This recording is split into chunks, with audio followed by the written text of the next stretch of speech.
अस्सलाम वालेकुम फ्रेंड्स, आज मैं लाया आपके लिए एक नई वीडियो। इसमें हम बात करने वाले हैं ज़िंदगी के मकसद के बारे में। बातें तो हम बहुत करते हैं, इस दुनिया में आए हम सोचते ही नहीं किस लिए आए। मैं सोच रहा था, बहुत से सवाल मेरे जहन में आए, सोचा क्यों ना इस पर वीडियो बनाई जाए और वो आपसे पूछे जाएं। तो आज की वीडियो हम स्टार्ट करते हैं।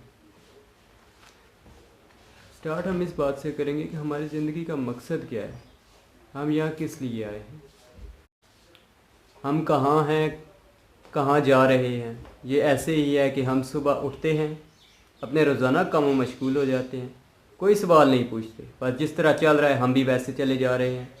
जितना ज़्यादा हो सके पैसा कमाने की कोशिश में लगे हुए हैं। जो कुछ टीवी पर होता है, हेयर स्टाइल से लेकर हमारी ड्रेसिंग तक, हर चीज़ तो हम कॉपी करते हैं और हम खुद कुछ नहीं सोचते, जैसे हमारे पास तो सोचने की सलाहियत ही नहीं। जो हमें बताया जाता है हम वही करते हैं, और जब कंफ्यूज होते हैं तो नशे करने शुरू कर दिए, और अगर ज़्यादा भी सोचा तो रेडियो ऑन कर लिया या मोबाइल पर स्क्रॉलिंग शुरू कर दी। हमारी सोचने की सलाहियत बहुत महदूद होकर रह गई है। इसकी क्या वजह है? अगर सच पूछें तो इससे बढ़कर के सिर्फ ये बड़े होना, बूढ़े होना, मर जाना और अपना घर पीछे छोड़ जाना जो किसी और की मलकियत हो जाएगी। मैं सिर्फ ये जानना चाहता हूँ कि इससे पहले कि ये सब कुछ ख़त्म हो जाए, ये सिर्फ सादा ज़िंदगी के सवालात हैं और मैं इनके जवाब ढूंढ रहा हूँ। जैसा कि हम यहाँ क्या कर रहे हैं, हमारा मकसद क्या है, हम यहाँ कैसे आए, किस वजह से आए हैं, हमें इतना परफेक्ट किसने बनाया है, और जब हम मर जाएंगे तो इसके बाद क्या होगा। ये वो सवालात हैं जिनके जवाबात मैं ढूंढ रहा हूँ। क्या ये सब कुछ नेचुरल हो रहा है?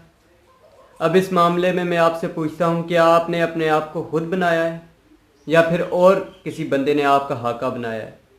क्योंकि आप एक ऐसा वजूद रखते हैं जो बेमिसाल है।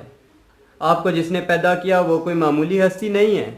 कोई मामूली हस्ती तो ऐसा कुछ कर ही नहीं सकती। आपको जो दिमाग अता किया गया, दुनिया कोई कंप्यूटर इसका मुकाबला नहीं कर सकता। आपको जो आँख दी गई, दुनिया कोई कैमरा इसका मुकाबला नहीं कर सकता। अगर सारी दुनिया की मखलूक़ात मिल भी जाएं तो एक मक्खी भी पैदा ना कर सकेंगी। इतनी सारी अलामतें हैं, हम फिर भी इनकार कर देते हैं।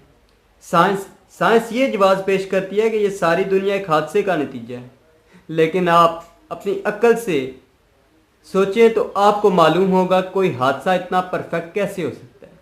किस तरह इस कायनात का निज़ाम परफेक्ट तरीके से चल रहा है, किस तरह हर रोज़ एक मुकर्ररा वक्त पर सूरज निकलता और गरूब हो जाता है, किस तरह ये सितारे अपने अपने मदार में घूम रहे हैं और आपस में टकराते नहीं। इस कायनात की हर चीज़ एक सलीके से काम कर रही है, लेकिन हम फिर भी मानने को तैयार नहीं। वो अल्लाह ही है जो इस सारे निज़ाम को चला रहा है। हर चीज़ का कोई ना कोई बनाने वाला होता है। आप इस बात को तो मानेंगे ना। आप ये वीडियो देख रहे हैं, सिर्फ इसलिए देख रहे हैं कि मैंने इसे बनाया और अपलोड किया है। अल्लाह हर चीज़ का हालिक व मालिक है, वो वाहिद व ला शरीक है। सिर्फ इसकी ज़ात है जिसके कब्ज़े कुदरत में हर चीज़ है। वो अकेला है जिसने हर चीज़ को तख्लीक किया, कोई इसकी बराबरी नहीं कर सकता। जब भी हम इसे भूलते हैं वो हमें अपनी याद दिला देता है। आजकल के हालात ही देख लें, किस तरह सारी दुनिया भूली पड़ी है। एक छोटी सी चीज़ जिसे हम देख भी नहीं सकते, इससे सारी दुनिया को हिला कर रख दिया। जो पावरफुल कंट्रीज़ अपनी ताकत के नशे में सरशार थे, अपनी एटमी ताकत की वजह से इस दुनिया पर राज करना चाहते थे, इस अल्लाह पाक ने एक छोटे से वायरस से इन्हें यह सोचने पर मजबूर कर दिया कि कोई तो है जो इस निज़ाम को चला रहा है। वो जो अल्लाह को मानते तक ना थे, उनके ऐवानों में आज अजानों की आवाज़ें गूंज रही हैं। वो कभी भी हमें अकेला नहीं छोड़ेगा। कुरान को खोल कर देख लें, ज़ीरो तज़ादात वाली किताब मोइज़ात के साथ जो साइंसी और तारीखी दोनों हैं। ये एक ऐसी इंसान की पैदाइश से पहले से लेकर इसके मरने के बाद, बल्कि क़यामत के बाद के मराहिल भी बयान किए गए हैं। जब हम पहाड़ों को देखते हैं, किस तरह पहाड़ों ने ज़मीन को बैलेंस किया हुआ है, और जब समुंदर में दो रंग का पानी मिक्स नहीं होता, रात और दिन का बारी बारी आना और एक मदार में रहना, कायनात की तोसी, पानी के एक कतरे से हर चीज़ की तख्लीक और ज़मीन के नीचे तरीन मकाम की निशानियाँ, ये बात सोचने की है कि 1400 साल पहले जब एक आदमी जो ना पढ़ना जानता था ना लिखना, इसे ये सब कुछ कैसे मालूम हुआ, और वह सब कुछ पढ़ता गया जो फरिश्ता बोलता गया, اور اگر آپ کو اب بھی یقین نہ آئے تو آپ اپنی پوری کوشش کر کے کوئی ایسی چیز اس کے مقابلے میں لے آئیں، لیکن آپ ہرگز بھی نہ لا سکیں گے۔ جب گھاس مر جاتی ہے پھر بارش آتی ہے، وہ پھر سے زندہ ہو جاتی ہے۔ اسے کون زندہ کرتا ہے؟ یقیناً وہ اللہ ہی ہے، اور اللہ کا وعدہ ہے کہ وہ آپ کی روح کے ساتھ بھی ایسا ہی کرے گا، اور آپ کی انگلی کے پوٹوں سے لے کر آپ کے ٹخنوں تک آپ کو ویسا ہی کھڑا کرے گا۔ یقیناً یہ دنیا ہمارے امتحان کی جگہ ہے۔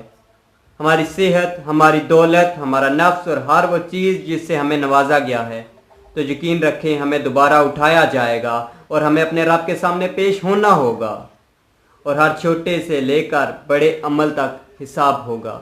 جب وہ ہمیں ہمارے اعمال کی کتابیں دے گا اور ہمیں پڑھنے کا حکم دے گا، چھوٹے سے لے کر بڑے تک اور ان کے درمیان بھی، ہم خود اس کے ذمہ دار ہوں گے۔ قرآن میں اللہ پاک ارشاد فرماتا ہے، تو تم نے کیا یہ سوچا تھا کہ تم میرے پاس لوٹ کر واپس نہیں آؤ گے؟ تو ویورز، اپنی زندگی کے مقصد کو تلاش کیجئے، فضولیات سے نکلیے، اور جو زندگی کا اصل مقصد ہے اسے پا لیجئے، اسے پورا کیجئے۔ اگر آج کی ویڈیو آپ کو پسند آئی تو اپنے لیے اور ہمارے لیے بھی دعا ضرور کیجئے گا۔